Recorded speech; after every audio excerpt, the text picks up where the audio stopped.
एक वक्त दूध तक मुयसर नहीं, दूध की कीमतें कहाँ से कहाँ चली गई हैं। 150-160 रुपये लीटर चल रहा है।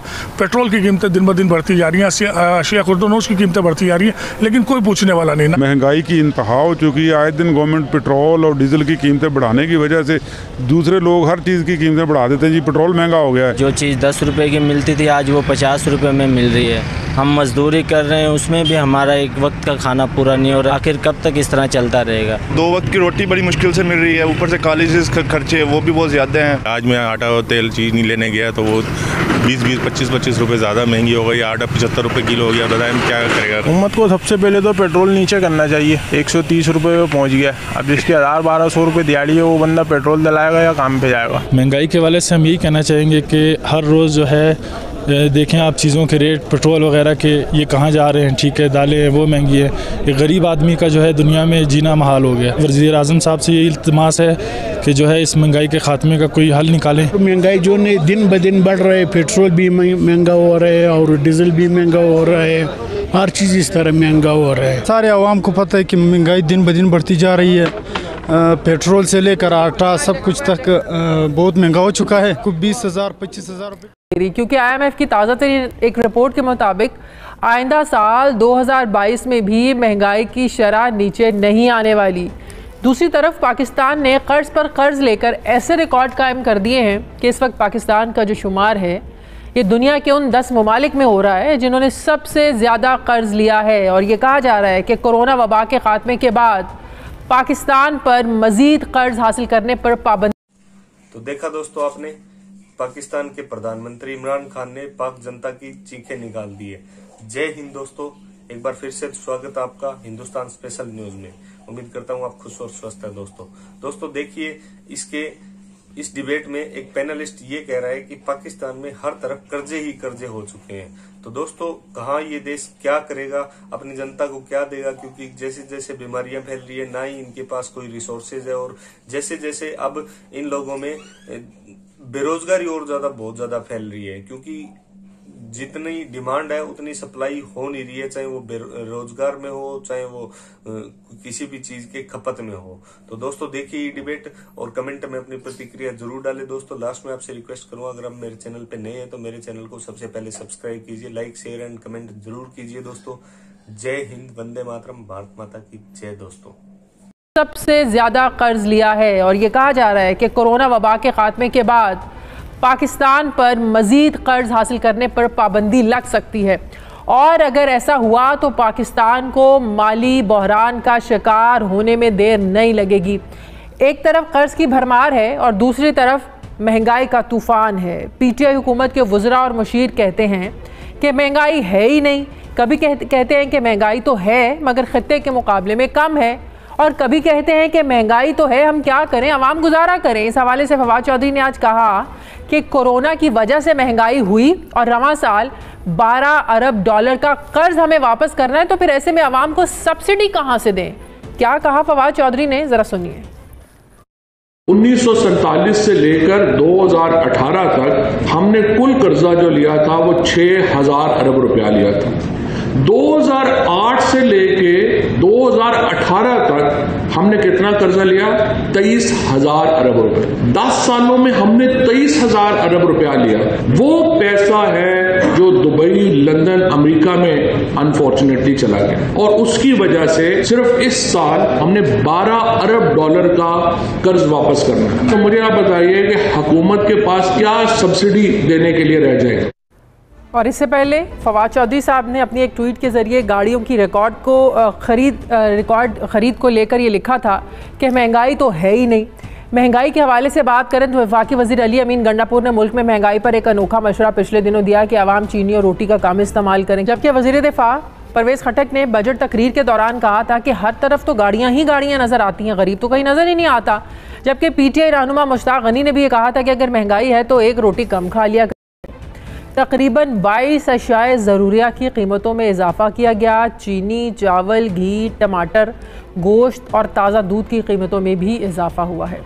दूसरी तरफ वज़ीर ख़जाना शौकत तरीन IMF के कर्ज़ की एक और किस्त लेने के लिए अमेरिका के दौरे पर हैं, और अगर ये 1 अरब डॉलर की किस्त मिल जाती है तो महंगाई की एक और लहर आने का इम्कान है, क्योंकि माहिरीन का मानना है कि हुकूमत को मिनी बजट पेश करके टैक्स लागू करना पड़ेंगे। इंटरबैंक में डॉलर पहले ही बेकाबू हुआ पड़ा है, जिसकी कीमत थमने का नाम ही नहीं ले रही। बात किस हद तक बढ़ सकती है, इसका क्या हल हो सकता है? एक और भी जो मसला है कि पिछले कुछ अरसे से हमारे अपने मुल्क के अंदर जो नेचुरल गैस है उसकी पैदावार में नुमाया तौर पर कमी आई है, और इसलिए भी हमें बाहर से इंपोर्ट LNG बहुत ज़्यादा करना पड़ता है। मगर अब आप देखिए कि जो इंतज़ामात थे वो मुनासिब नहीं रहे, और अब तो बहुत शॉर्टेज का ख़तरा मौजूद है, और इंडस्ट्री को कोशिश की जा रही है कि गैस दिया जाए तो ज़्यादा जो बोझ आएगा वो घरों पर आएगा, और ये बहुत परेशान कुन सी बात है। कुछ साल पहले हम बिजली की लोड शेडिंग से गुजरे, बिल्कुल हमारे घरों में बिजली की नुमाया तौर पर कमी रही, बिल्कुल अब एक नया सिलसिला शुरू हो करना गया। क्या जाहिर है, अब हुकूमत से गलती हो गई मुकर्रर वक्त पर फैसले ना लेने की वजह से, इसका हल क्या है? मेरा ख्याल ये है कि हुकूमत को अब ये देखिए LNG के जो उन्होंने ऑर्डर्स प्लेस किए उस पर रिस्पांस तक नहीं मिला है। हाँ हाँ, सारी दुनिया भर में इस वक्त गैस की कमी हो रही है, और उसके नतीजे में आप देखिए कि तेल की कीमत आसमान तक पहुंच रही है, $80 से भी ज़्यादा हो चुकी है। उसका भी हम पर बोझ पड़ने वाला है।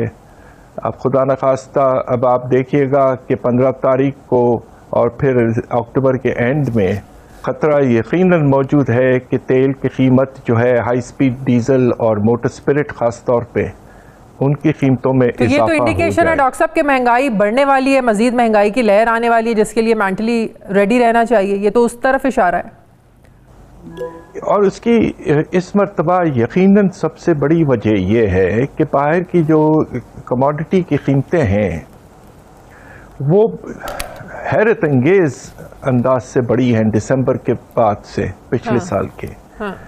अब आप ये देखिए कि मैं कुछ आपको एग्जांपल दूं, तेल की कीमत $40 से $80 से भी ऊपर चली गई फी बैरल।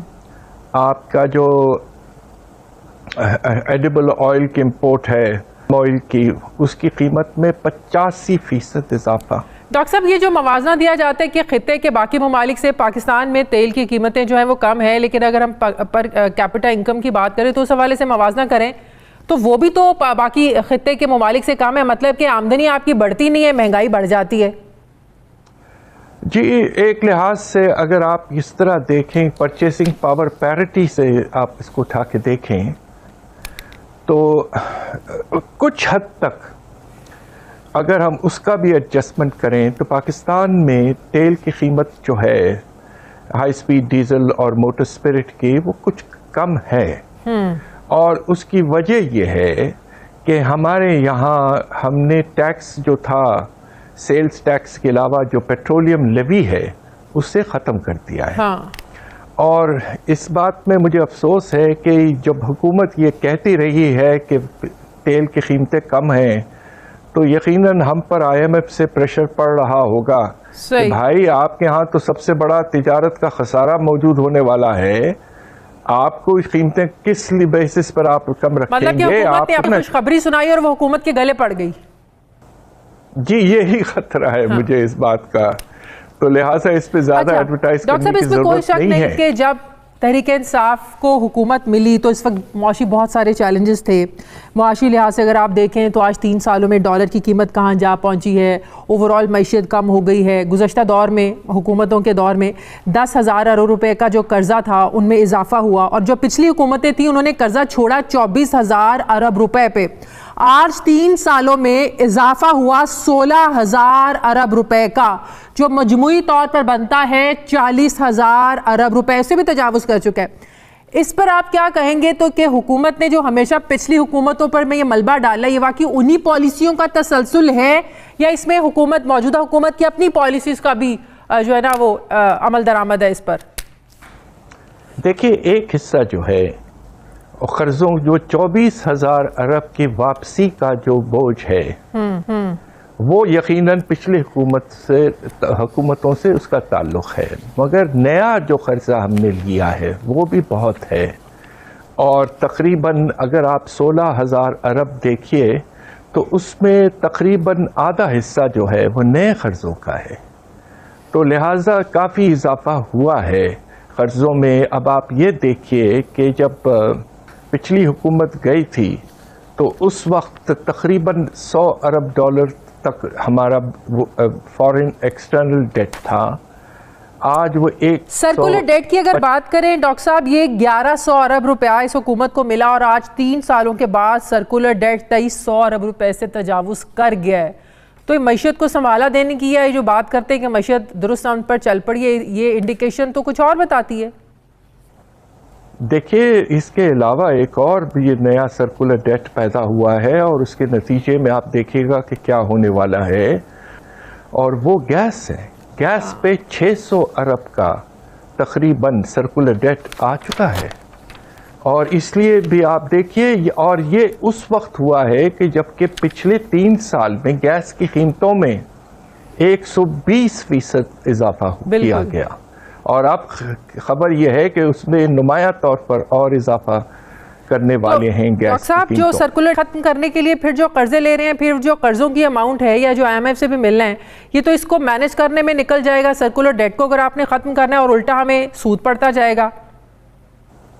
जी बिल्कुल पड़ जाएगा। अब आप ये देखिए कि किस तरह के कर्जे आप लिए के पास बोझ है। एक तो आपने बिल्कुल ठीक जिक्र किया कि तकरीबन 40 खरब का बोझ तो मौजूद है। ये जो बोझ है सर्कुलर डेट का, इसमें शामिल नहीं है। दूसरा जो बोझ है जो इसमें शामिल नहीं है वो है आपके जो स्टेट ओन्ड एंटरप्राइजेस हैं, उनको हुकूमत गारंटीड डेट दिलवाती है और कहती है बैंक से कि अगर वो वापस न कर पाए तो हम करेंगे। सही। वो गारंटीड डेट भी 1.4 खरब पहुंच चुका है। तो हर तरफ कर्जा ही कर्जा है। बिल्कुल सही डॉक्टर साहब। डॉलर महंगा होने पर जो वावेला मचा कि ये सब हुकूमती इकदामात की वजह से हो रहा है, डॉक्टर इशफाक हसन से बड़ी बार बात हुई, उन्होंने कहा कि स्टेट बैंक के अंदर ही जो है ना वो लोग बैठे हुए हैं जो ये सब कुछ कर रहे हैं, उनको हुकूमत को अपने अंदर बैठे लोगों को ही ढूंढने की जरूरत है। पिछले दिनों फिर हमने देखा कि हुकूमत ने कार्रवाई भी की इस हवाले से। तो सर इसका मतलब है कि अंदर बैठे भी आस्तीन के सांप हैं जिसकी वजह से ये सब कुछ हुआ, जो फिर हुकूमत को कार्रवाई करना पड़ी।